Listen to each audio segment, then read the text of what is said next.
Madame, Monsieur, bonjour. Il est 9 h à Kambélé, c'est dans le département de la KDI, région de l'Est. Le savez-vous, vivre sur de l'or peut engendrer de la misère à son degré extrême. Aussi, la survie dans ces zones minières nécessite des sacrifices parfois jusqu'à la mort. Le Cameroun, pays riche en ressources naturelles, très convoité par des exploitants étrangers, au détriment des populations réduites à la souffrance. On en parle dans une dizaine de minutes avec notre invité. Mais avant, voici le round-up de l'actualité de la semaine, dominé par la célébration de la Tabaski.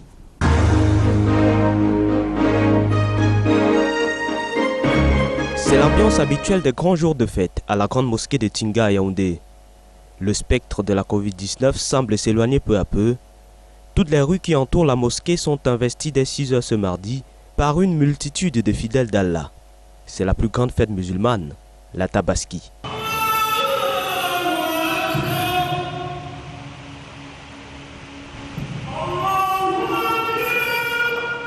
Prennent part à la prière plusieurs personnalités, des membres du corps diplomatique, avec en tête l'ambassadeur d'Arabie Saoudite au Cameroun.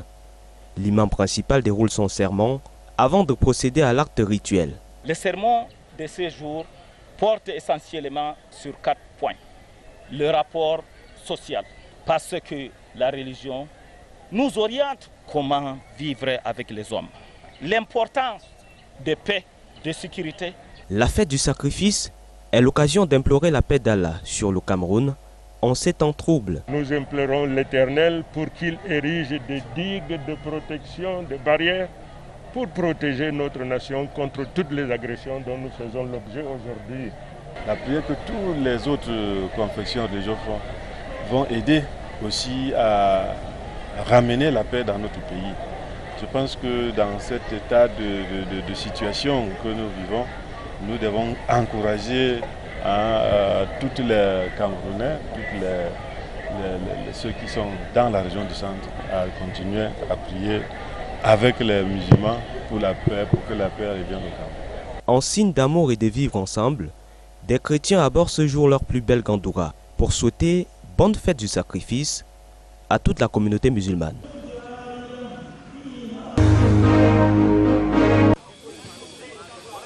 C'est ici l'étape 1 de l'avant-match des égorgeurs de moutons.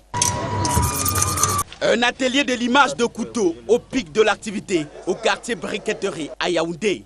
Tout ça c'est pour égorger le mouton. Aboubakar ressort de là, l'arme affûtée. C'est obligé que tu amènes ton couteau lime parce qu'on ne peut pas égorger le mouton avec le couteau qui n'est pas bien limé. Égorger, un geste de courage. Beaucoup en ont fait métier. On peut dire que c'est un métier que vraiment on a appris par nos grands-parents et nous-mêmes actuellement, c'est avec ça que nous sommes en train de se nourrir avec. Au quotidien, ce sont des incontournables sollicités par des commerçants pour transformer du bétail en viande. Mais demain, il s'agira d'égorger pour le sacrifice de la Tabaski. Attention, quelques préalables circonstanciels. Tu ne dois pas te coiffer pour l'homme, tu ne dois pas couper les ongles. Moi, ça fait 10 jours que je me suis abstenu. Regarde les ongles, vous voyez. Et si vous voyez ma chevelure aussi, je ne me suis pas coiffé parce que je suis en train de suivre le rituel enseigné par le prophète sallallahu alayhi wa sallam. Une décade d'abstinence avant et au moment M, une dernière chose sacrée. Avant d'égorger, il y a un verset que vous récitez. Après avoir récité cela, c'est un petit doigt ou bien tu peux même faire bismillah et tu égorges, c'est tout. L'art de sacrifice, indissociable à l'action d'égorger. Ils ont du sang de bête sur les mains et font le nécessaire pour pérenniser le métier. Bien à l'école, ces bébés égorgeurs de demain.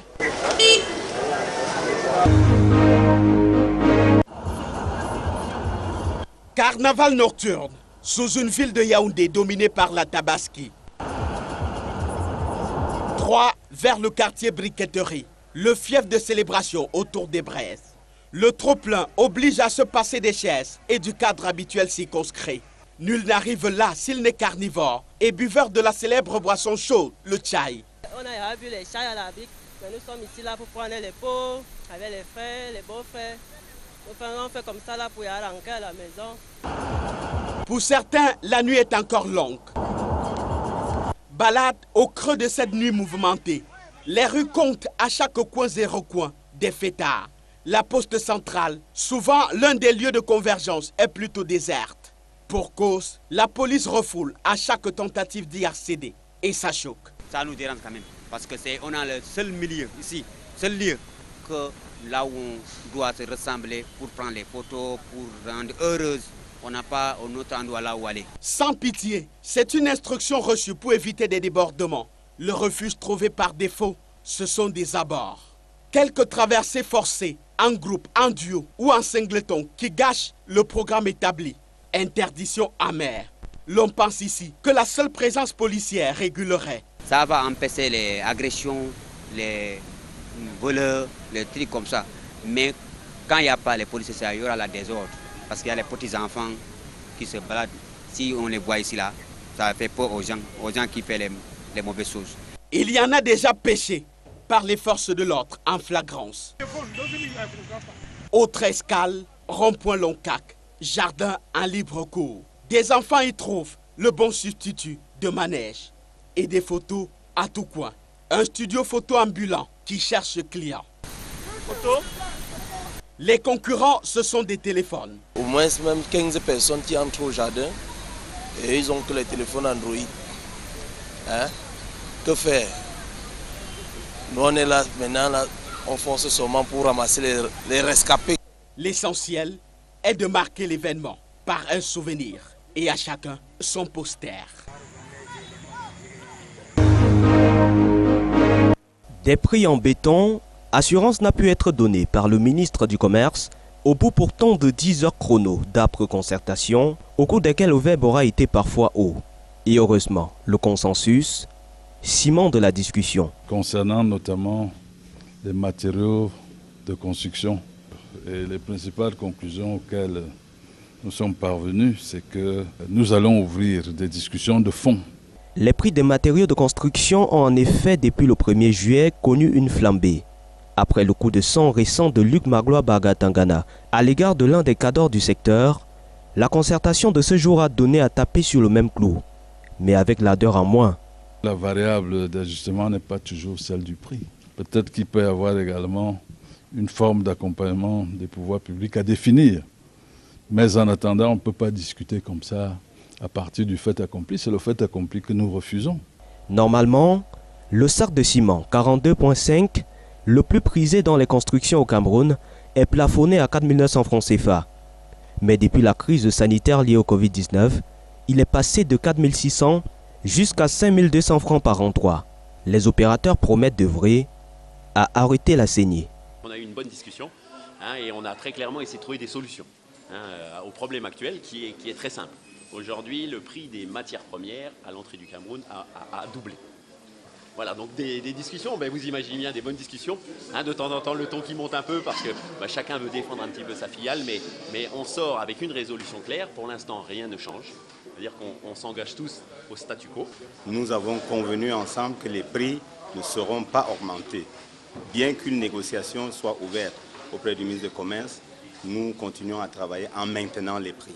Il y a eu un semblable de spéculation, mais nous disons non à la spéculation et nous allons respecter les prix. 4 800 donc au plus. Prix sorti d'usine pour le ciment et maximum 4 900 chez le détaillant. Cette vérité quittera-t-elle seulement les salons du ministère du Commerce? À peu près 200 millions de nos francs étalés au sol et contenus dans ces sacs. C'est le coût estimatif des centaines de kilogrammes d'écailles de pangolin saisis avec 3 pots de panthère. Le braconnier, lié à plusieurs réseaux de trafic illicite d'espèces protégées, s'apprêtait à l'expédier au Nigeria lorsqu'il a été stoppé net par des bérets rouges de la brigade de gendarmerie de Loncac à Yaoundé. L'aboutissement d'une opération de 2 semaines avec la délégation régionale des forêts et de la faune du centre et un organisme de soutien à l'application de la loi sur la faune. Il s'agit en fait d'un groupe d'individus qui exploitent ces écailles depuis le Nigeria en passant même par le Bénin. Et c'est justement avec les réseaux de renseignement que nous sommes arrivés à mettre main sur eux, comme vous le constatez. Les investigations vont se poursuivre pour démanteler tout le réseau qui pille nos forêts à des fins commerciales frauduleuses. Vous savez, c'est une marchandise qui coûte cher. On a évalué tout à l'heure, le service technique tout à l'heure a évalué cette marchandise à 200 millions de francs environ. Donc elle ne peut être liquidée ou alors vendue aux gens qui sont bien assises. Il va répondre de ses actes devant la justice camerounaise. Le sous-préfet de Yaoundé Ier sur place met en garde tout individu qui s'aventure sur ce terrain glissant. Les inviter à l'exercer en toute légalité parce que les activités de chasse sont encadrées et réglementées. Pareil dossier est suivi de près par l'État au plus haut niveau.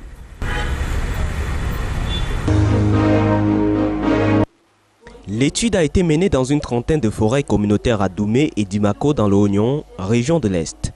5 d'entre elles sont désormais conformes à la légalité et prêtes pour exploitation dans le domaine des marchés publics. L'aboutissement de 4 années d'accompagnement du service d'appui aux initiatives locales de développement sous financement de l'Union européenne grâce au programme FLEC FAO. Nous avons décidé d'accompagner ces forêts communautaires parce qu'il y avait un ensemble de rapports qui faisaient état de beaucoup d'illégalités du bois venant des forêts communautaires. Et dans un contexte de mise en œuvre de l'accord de partenariat volontaire, il était important que nous les accompagnions, qu'ils ne soient pas les laissés pour compte dans la mise en œuvre de l'accord de partenariat volontaire. Et cet accompagnement visait à les mettre à niveau par rapport à la grille de légalité de l'accord de partenariat volontaire qui est destiné à vérifier la légalité du bois des forêts communautaires.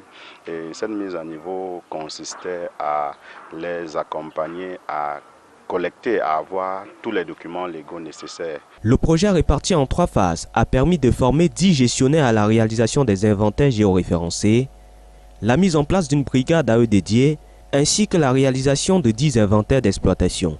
Un projet bénéfique aussi bien à ces forêts communautaires qu'à l'État. Si on applique la légalité, c'est pour préserver l'environnement parce que les règles d'exploitation sont connues et ça amène tout le monde à exploiter selon les règles et à protéger l'environnement. Mais surtout, pour les forêts communautaires, si on applique la légalité, c'est pour augmenter leur niveau de vie.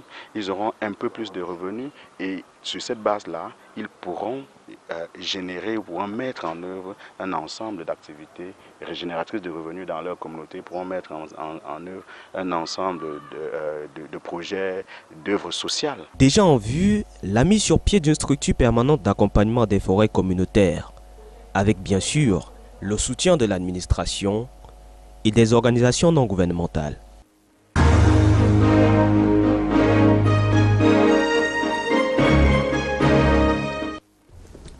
Madame, Messieurs, bienvenue si vous nous rejoignez seulement maintenant dans le cadre de cette émission, la rétrospective hebdomadaire de l'information. Notre invité de ce matin est un avocat de profession. C'est un infatigable défenseur des causes environnementales, un écologiste doué et déterminé qui assume ses positions parfois amères, mais qui porte en fond le plaidoyer pour un Cameroun sans injustice dans l'exploitation de nos ressources naturelles. Son combat lui a fait remporter le prix Goldman, justement pour l'environnement en 1999. Il est secrétaire général du Centre pour l'environnement et le développement, le CED. Samuel Guifo est juste en face de moi. Samuel, bonjour et bienvenue. Bonjour Arnaud et merci pour cette présentation très élogieuse. Juste une correction, je ne suis pas avocat. Je suis juriste simplement. Juriste. D'accord, la précision en vaut la peine. Alors, on a vu dans le dernier reportage Samuel, diffusé dans notre round-up de l'actualité, ces forêts communautaires qui acquièrent un peu leur légalité et même le soutien. Vous qui travaillez sur les questions des forêts, est-ce que le modèle d'exploitation des forêts par les forêts communautaires, est-ce qu'aujourd'hui on peut dire que c'est un modèle réussi? Alors, ce qu'on peut dire, c'est que c'est un modèle qui aurait été intéressant, mais qui a été conçu d'une manière qui ne lui permette pas de réussir. Et c'est très encourageant de voir se mettre en place des initiatives pour aller vers la légalisation, la légalité, en fait, le respect total de la loi dans la mise en œuvre des activités d'exploitation des forêts communautaires. Ce qu'on a connu par le passé, c'était des forêts communautaires qui étaient devenues l'une des sources principales du blanchiment de bois illégal au Cameroun, sans que l'on puisse faire grand-chose contre cela. Parce que, bien sûr, tout le monde veut voir des communautés exploiter le bois et gagner de l'argent, améliorer leur niveau de vie. Mais il y avait beaucoup d'opérateurs qui s'étaient introduits dans ces filières à côté des communautés ou à leur place, exploitant de manière illégale, utilisant les documents de ces forêts communautaires pour légaliser du bois illégal et jetant donc le discrédit sur toutes les forêts communautaires. En avoir quelques-unes qui arrivent à garantir qu'elles travaillent de manière totalement légale est très encourageant et on espère voir davantage d'efforts pour pousser davantage de communautés à aller dans cette voie-là. Alors, vous avez parlé du niveau de vie, parce que l'idée première en fond de l'impulsion de ces forêts communautaires-là, c'était la prise en compte des besoins de ces communautés-là. Est-ce qu'aujourd'hui, on peut dire que cet objectif est atteint, la prise en compte de manière continuelle de leurs besoins primaires? Alors, non, quand on regarde comment les forêts communautaires ont été exploitées. Assez souvent, l'exploitation a été faite au bénéfice de quelqu'un qui apportait à la communauté des ressources financières nécessaires pour cette activité. Les communautés ne l'ayant pas et n'ayant pas la possibilité de bénéficier de l'appui technique gratuit prévu par la loi. Donc finalement, il y avait un opérateur, un partenaire comme on l'appelait, qui arrivait, qui exploitait et qui se rémunérait. La grande partie du bénéfice revenait aux partenaires et pas aux communautés. On a vu quelques communautés qui ont réussi à changer de manière fondamentale leur mode de vie, à se doter d'infrastructures au niveau local, des adductions d'eau, des écoles. On en a vu quelques-unes, mais je dois dire qu'elles étaient marginales. Et donc aujourd'hui, si on arrive à avoir des communautés qui travaillent pour garantir la légalité de leurs opérations, je crois qu'il y a un boulevard qui s'ouvre devant elles. D'abord, la possibilité d'exporter, mais aussi et surtout, la possibilité de voir leur bois être utilisé pour les marchés publics. Alors, on a vu, parce que vous parlez de quelques-unes qui peut-être tirent leur épingle du jeu, sur plus de 300 enregistrés au fichier du ministère des Forêts et de la Faune. Si on parle de quelques-unes de ces forêts communautaires-là, on a constaté justement dans nos missions d'investigation sur le terrain que les conflits sont généralement internes et c'est l'argent qui divise. Est-ce que vous, dans votre investigation au quotidien, vous avez compris quel est le problème de ces communautés? Est-ce que ce n'est pas un problème de formation? C'est plus profond que cela. Je crois qu'on est allé dans des communautés sans essayer de comprendre quelle était leur organisation sociale. Et donc on a superposé à l'organisation sociale traditionnelle de la communauté une autre organisation chargée de la gestion des forêts communautaires. Et donc là, on a eu cette sorte de dualisme qui a permis parfois de voir une famille, un groupe d'individus confisquer la forêt communautaire. Ce que dit la loi? La loi nous dit qu'il faut créer un GIC ou une association et c'est elle qui signe avec l'État une convention pour la gestion de la forêt communautaire. Mais le village n'est pas un GIC, le village n'est pas une association, et le village revendique la propriété coutumière de toute la forêt communautaire. Donc quelques personnes, parfois ressortissant, appartenant à la même famille, se sont mis en GIC et ont signé avec l'État une convention pour la gestion de toute la forêt du village. Et là, les conflits commencent. Et le travail de régulation, est-ce que l'État, par ses démembrements régionaux, par ses démembrements locaux, régionaux et départementaux, n'a pas démissionné un peu de son travail de régulation de ces associations-là ou de ces forêts communautaires? Je crois que ça, c'est l'un des points les plus importants. D'abord, la législation elle-même. L'arrêté qui organise les forêts communautaires, le fonctionnement des forêts communautaires, n'a pas prévu une intervention de l'État, soit le ministère des Forêts, soit les autorités administratives locales, dans le fonctionnement de l'institution de gestion.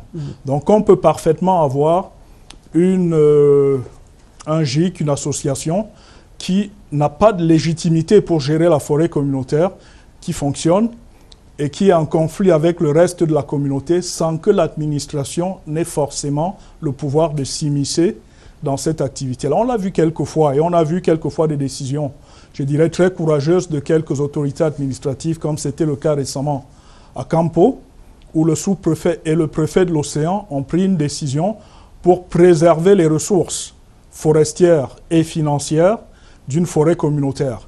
et pour finalement essayer de s'arranger à régler un conflit entre l'institution de gestion et les villages propriétaires, mais c'est très rare. Alors Samuel, entrons de plein pied dans notre sujet phare, mais prenons tout de suite la direction de Kambélé 3 que vous connaissez très bien, c'est dans la région de l'Est, département de la KDI, une cité d'exploitation artisanale d'or. On voit bien là-bas l'activité qui bat son plein, des familles entières, hommes, femmes et enfants. Ils consacrent leur journée bravant 1001 difficultés, subissant toutes sortes de conséquences, y compris la mort. Kambélé 3, le royaume de l'or qui tue, c'est un reportage réalisé avec le concours de Kizito Koumaï et de Michel Foucault.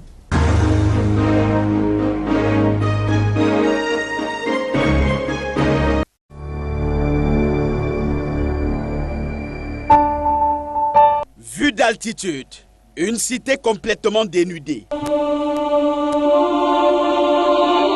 Kambélé 3 est encore dans la tourmente, quelques semaines seulement, après la perte de 4 de ses vaillants enfants dans un puits minier. Un malheur difficile à oublier ici. L'électricité ne veut mais arriver brusquement comme ça. On est en train de chercher mon enfant, on ne le trouve pas. Et après on me dit que l'enfant est resté dans le trou. Il me disait que c'est moi qui devais partir, un enfant de 20 ans. On a vite fait de classer l'incident mortel au prix à payer pour l'exploitation artisanale de l'or. Impossible de trouver le coupable. Le gouvernement en réaction a mis sous scellé quelques sites, mais l'acte est tombé comme de l'eau sur le dos du canard.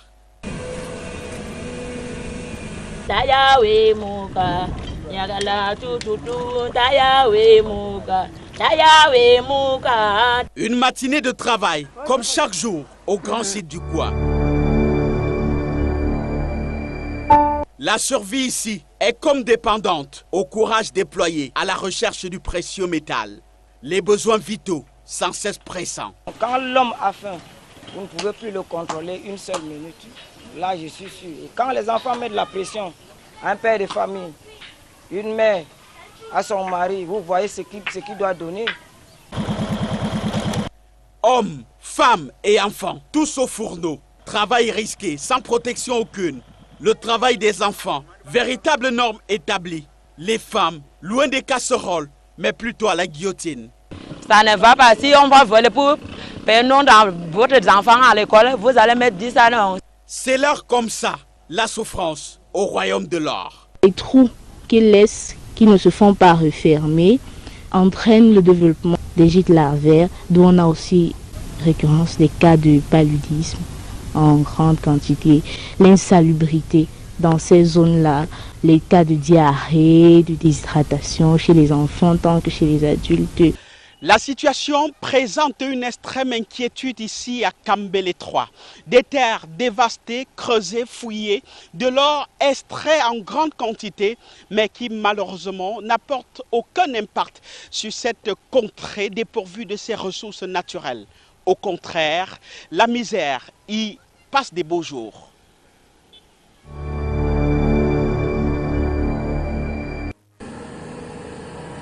Des sociétés chinoises déployées là envoient au diable les cahiers de charges arrêtés. Ils devaient nous installer les fourrages. Ici, on a plein d'enfants. Nous, on accouche plus que les Chinois. Oui. On n'a pas une maternelle ici. On n'a pas un centre de santé ici. Si quelqu'un est malade, au lieu qu'on l'amène d'abord vite prendre les premiers soins, vous voyez vous-même la route là. Si c'est qu'il ne devait pas mourir avec les secousses là, avant d'arriver déjà à l'hôpital, il rend l'âme en route. Le comble, c'est que personne ne les contraint, même pas les autorités. Et eux, Chinois, ne parlent pas aux journalistes malgré les sollicitations. Principe de gloire, à eux de l'or et aux autres, la misère.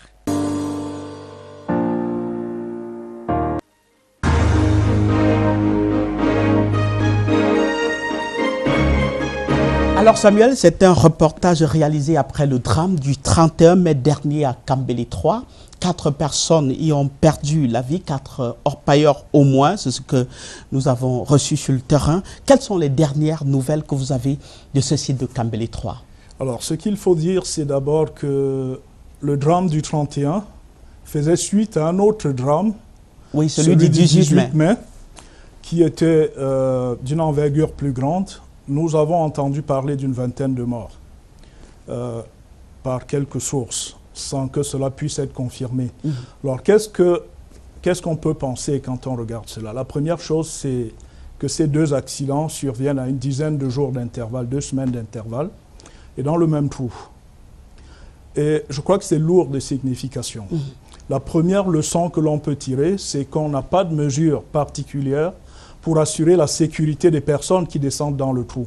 Ça, c'est extrêmement grave. Il ne s'agit pas des premiers accidents dans la mine, il ne s'agit pas des premiers morts. On a eu des morts de manière récurrente, liées à des éboulements, donc on sait que c'est un risque particulier, et quand on regarde votre reportage, on peut voir qu'il n'y a pas de mesures de protection. Il n'y a rien n'est fait pour essayer de retenir la terre quand on a des gens dans le trou, sous la terre. Ça, c'est extrêmement grave, parce que les standards d'exploitation de la mine sont connus. Le risque principal quand on est sous la terre, c'est de recevoir un éboulement. On le sait. Alors, qu'est-ce qu'on fait contre ce risque? On a vu des statistiques qui parlaient d'à peu près 150 morts à la mi-février dans la mine à divers endroits au Cameroun. Et on a vu d'autres statistiques qui évoquent le double de ce chiffre. Qu'est-ce qu'on attend pour contraindre ces personnes à respecter des règles minimales de sécurité? Est-ce qu'on peut dire que c'est parce que ces personnes, ces morts sont des morts anonymes, c'est des gens inconnus, ils sont trop pauvres pour attirer l'attention, et de toutes les manières, cela se passe tellement loin que personne n'y va jamais? Quand on voit un accident sur la route entre Yaoundé et Douala, Yaoundé et Bafoussam, on peut voir comment les pouvoirs publics réagissent. On peut voir le ministre se déplacer souvent, et on peut voir des mesures être prises, même si on peut discuter de l'efficacité de ces mesures. Mais dans la mine, on n'a jamais rien vu de tel. Quel est le message que l'on veut envoyer à ces communautés rurales qui vivent là-bas? Qu'elles sont totalement oubliées, abandonnées à elles-mêmes, qu'une mort supplémentaire ne vaut absolument rien. Je crois qu'il est vraiment temps qu'on commence à réfléchir et à agir pour arrêter cela.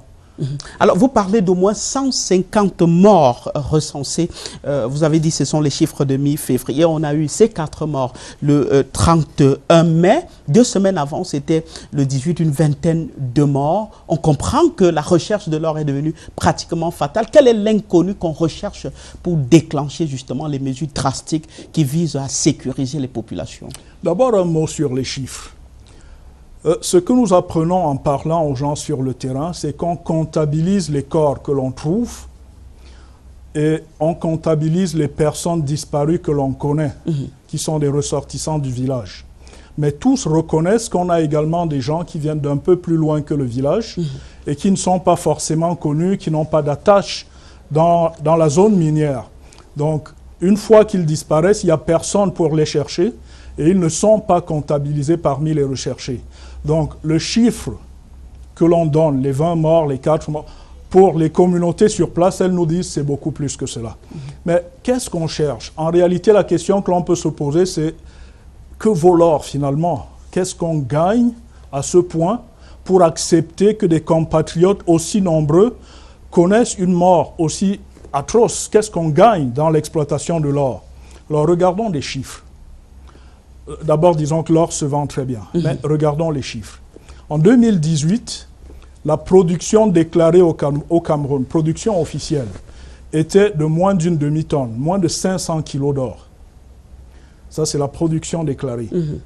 Mais quand on regarde les chiffres des importations d'or en provenance du Cameroun, dans quelques-unes des destinations de l'or camerounais, on se rend compte que dans les Émirats arabes unis, par exemple, pour la même période, la même année 2018, les Émirats arabes unis déclarent recevoir du Cameroun 12 tonnes d'or, alors que nous déclarons en produire moins d'une tonne, moins d'une demi-tonne.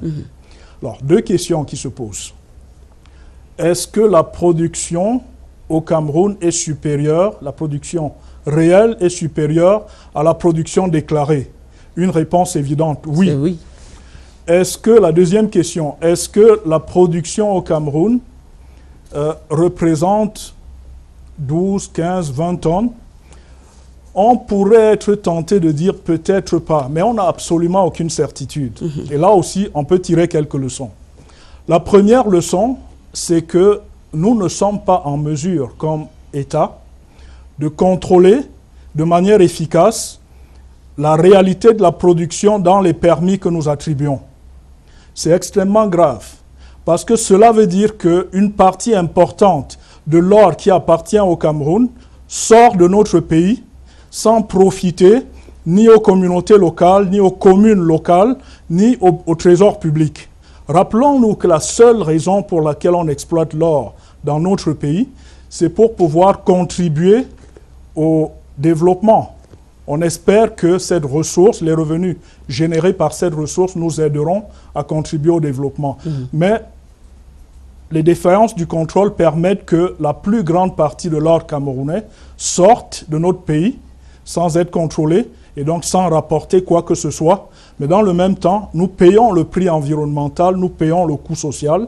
Et ça, c'est inacceptable. Ce qui est intriguant, c'est que le ministère en charge des mines reconnaît cela parce qu'eux-mêmes, ou bien le ministère même, déclare que 5% seulement de la production d'or passe par le circuit formel et que les 95 autres %, c'est le circuit informel. Mais la question, Samuel, c'est comment l'État le fait? Est-ce que l'État est dupe? Pourquoi se plaindre plutôt que d'agir? Alors, ce serait très simple. Pour tout individu, toute personne sensée, qui mettrait en place une activité économique pour en tirer des revenus, si on arrivait à ce constat que la plus grande partie de la ressource et donc des revenus nous échappe, il y a une chose simple qu'on ferait. On arrêterait pour améliorer le système. Parce que l'or n'est pas une ressource renouvelable. Les tonnes qui sortent aujourd'hui ne seront plus là demain. Il vaut mieux donc arrêter cette activité-là, mettre en place un meilleur système de contrôle avant de la relancer, parce que l'objectif, encore une fois, c'est de tirer le meilleur parti de la production pour notre développement, en s'assurant dans le même temps qu'on n'expose pas nos populations à une mort aussi atroce que celle que nous observons en ce moment. Mais l'autre chose, c'est que la Banque des États de l'Afrique centrale, la BEAC, ne reconnaît pas le Cameroun ni comme exportateur ni comme producteur de l'or. Parce que quand on voit les pays formellement reconnus par la BEAC comme producteurs et exportateurs de l'or, c'est uniquement la République centrafricaine et le Gabon. Pourquoi le Cameroun n'est pas connu par la BEAC? Alors, on peut dire que les volumes produits au Gabon et en République centrafricaine sont très élevés, beaucoup plus élevés que les volumes déclarés comme étant produits au Cameroun. C'est la première chose que l'on pourrait dire. Ce serait important pour nous de réussir à assurer un meilleur contrôle pour finalement pouvoir déclarer la production réelle au Cameroun, ou au moins s'en rapprocher. On est très loin de cela. On peut également penser que depuis la situation que l'on connaît en République centrafricaine, une partie de l'or traverse la frontière et entre au Cameroun. Mais encore une fois, c'est un problème de contrôle. On n'a absolument pas la possibilité, ni aucune des administrations, de pouvoir dire avec certitude quels sont les volumes qui viennent de Centrafrique, quels sont les volumes qui sont produits au Cameroun. Et donc je pense que là, c'est une faiblesse fondamentale qui nous empêche de pouvoir contrôler par la suite qu'est-ce qu'on déclare, qu'est-ce qu'on produit véritablement, qu'est-ce qu'on exporte, qu'est-ce qu'on utilise, et pouvoir être compté finalement véritablement parmi les grands producteurs d'or. Est-ce que ce n'est pas aussi parce qu'on a laissé trop le champ à l'exploitation artisanale et que les seules personnes qui font un peu de l'exploitation semi-mécanisée sont des étrangers pour la quasi-totalité? Alors, le fait qu'ils soient étrangers n'empêche pas qu'ils soient contrôlés. C'est très difficile, ça peut être difficile de contrôler un artisan. Mais ils sont moins sincères. Mais quand on a une compagnie et qu'on voit des trous comme ceux que nous avons vus tout à l'heure, ils ne passent pas inaperçus. Ce qui est certain, c'est que les administrations locales connaissent toutes ces compagnies, connaissent tous les trous, et donc le contrôle devrait pouvoir se faire assez facilement. Mais le dispositif mis en place par ces exploitants est un dispositif conçu pour dissimuler une partie importante de la production.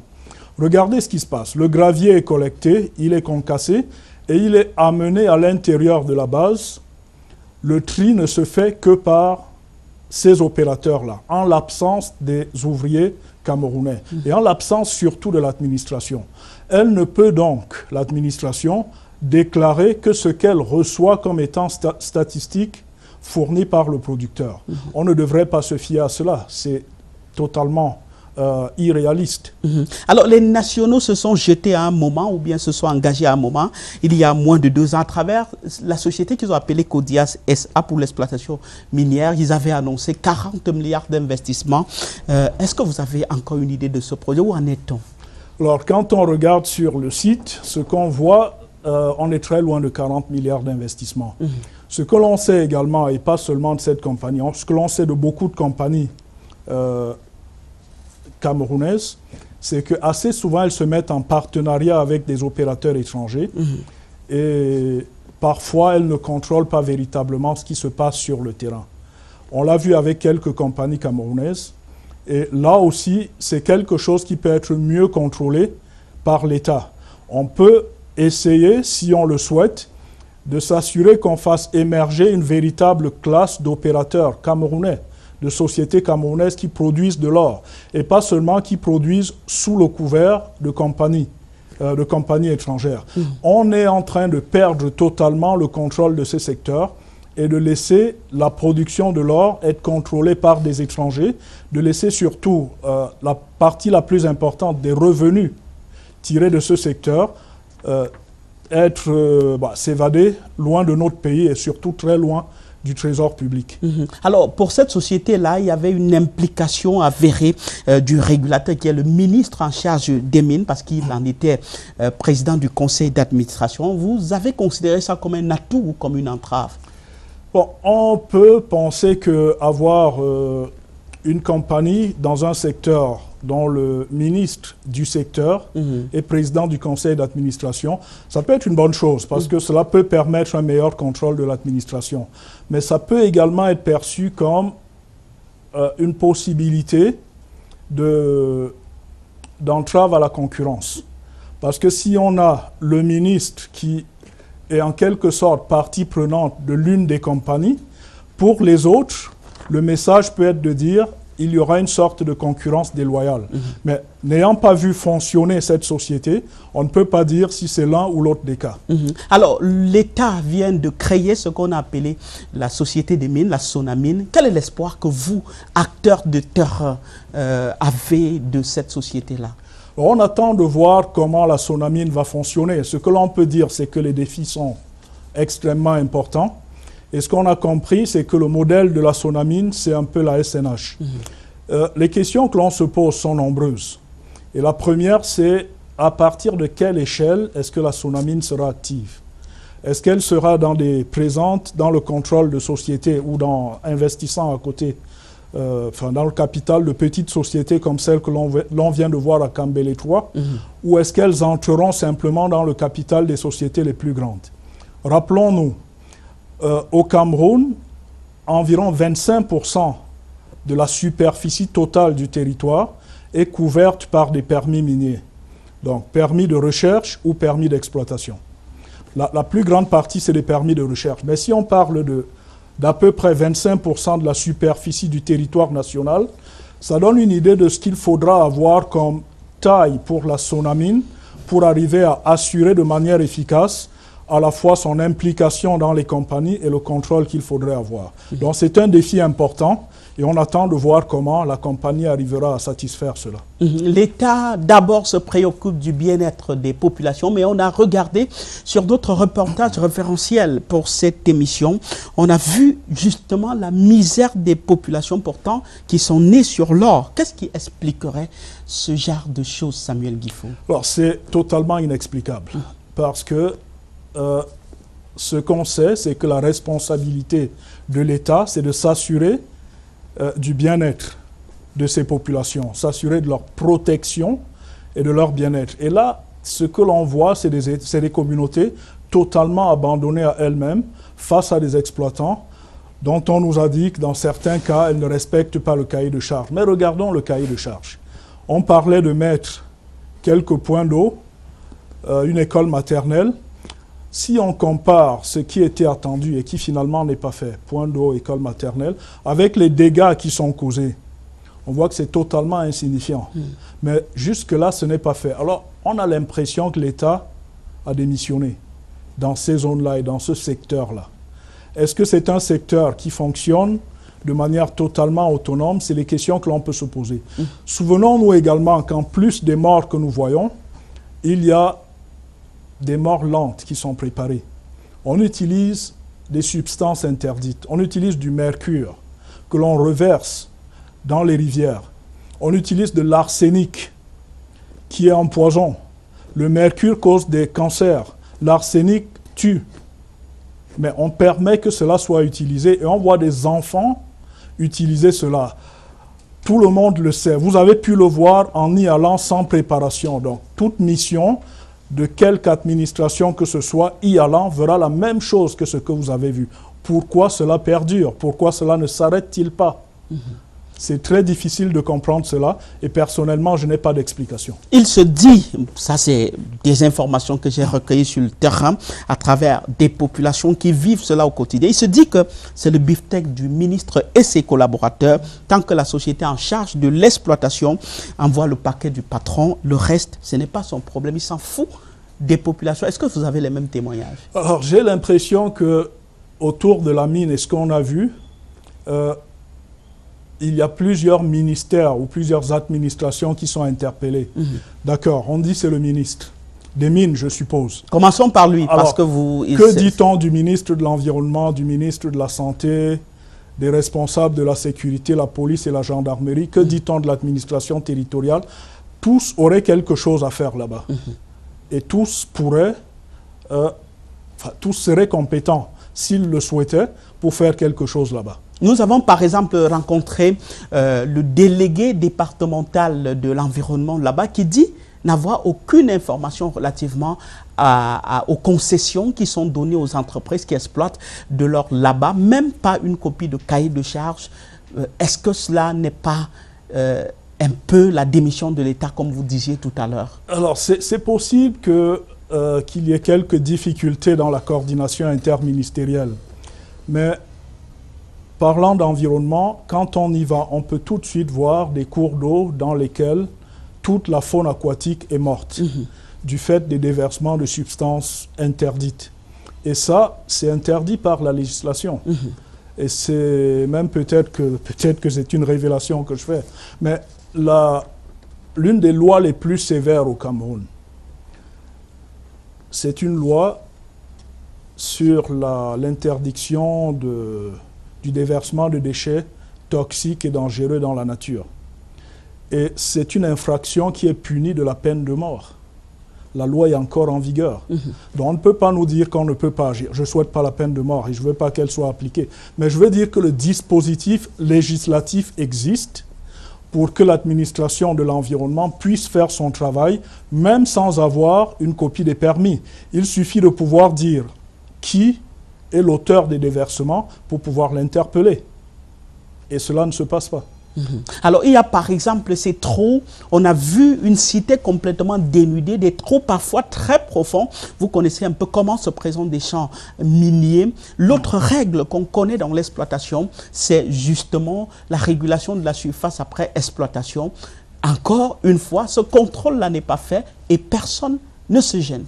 Alors, ce que l'on a vu dans la législation, c'est que l'exploitant a le choix entre procéder à la remise en état par lui-même ou payer un montant à l'administration qui le fait à sa place.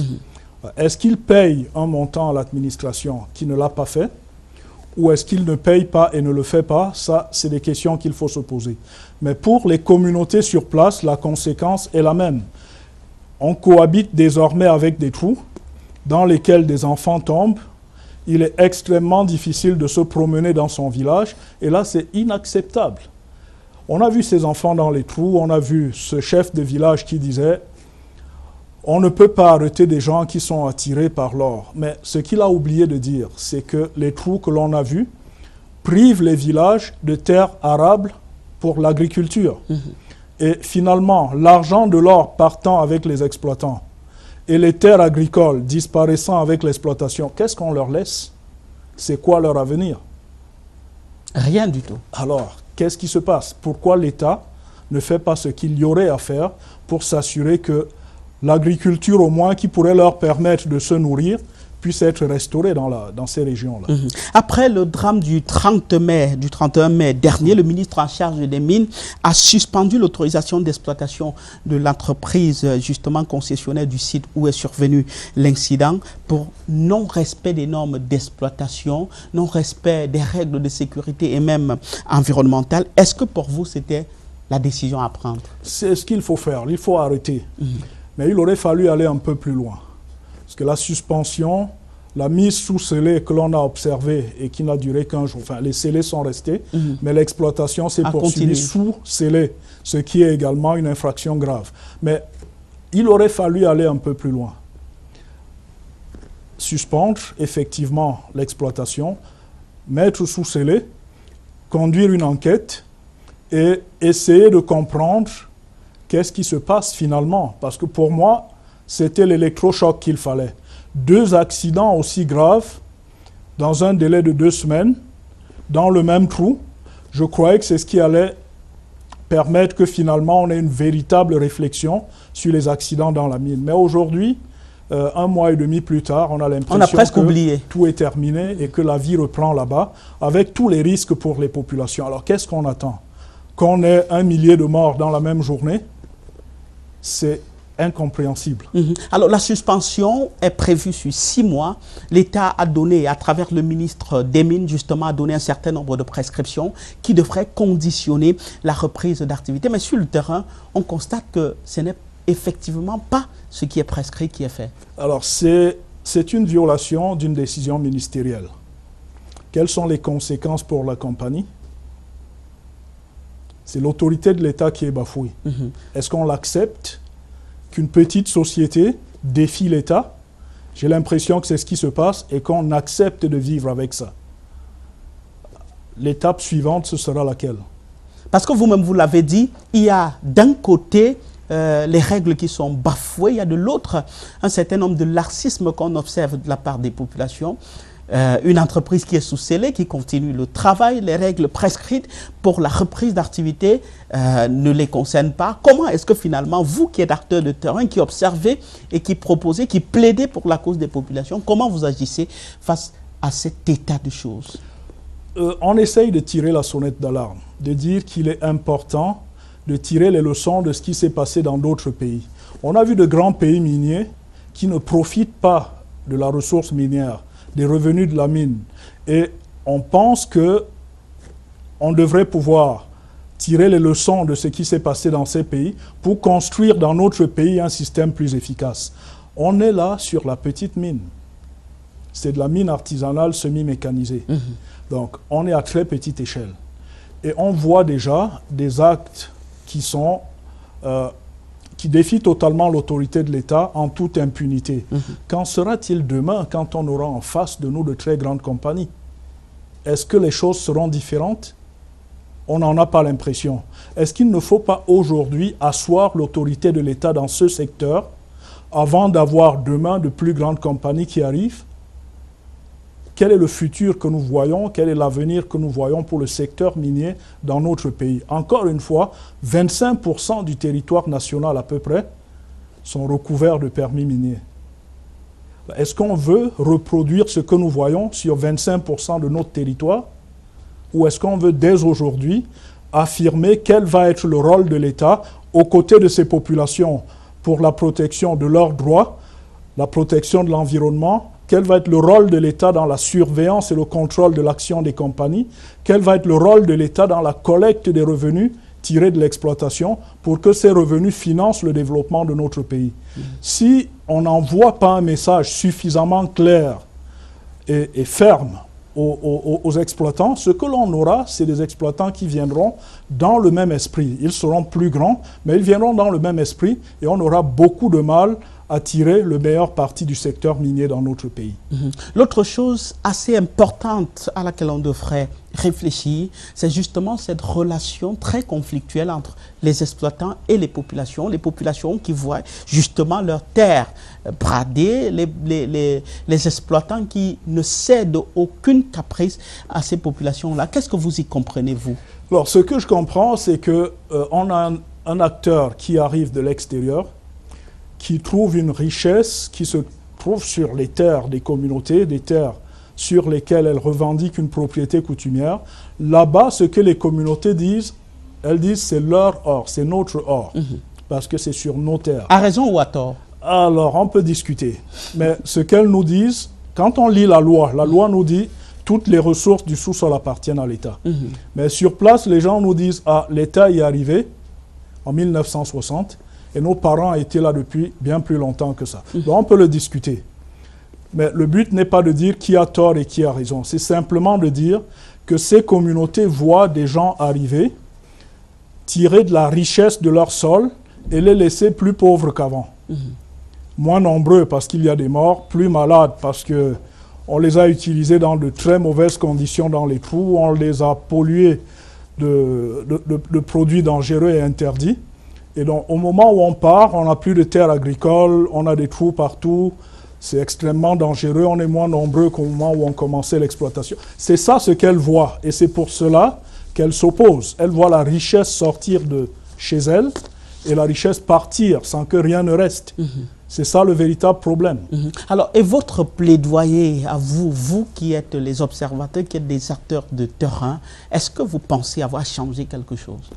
Alors, c'est très difficile de changer parce qu'on n'est pas en position de changer. On est en position de tirer la sonnette d'alarme, c'est ce que nous faisons. On attire l'attention des pouvoirs publics. On parle de la situation dans ces zones-là où on a des communautés qui sont furieuses, où on a un potentiel de violence qui est extrêmement élevé.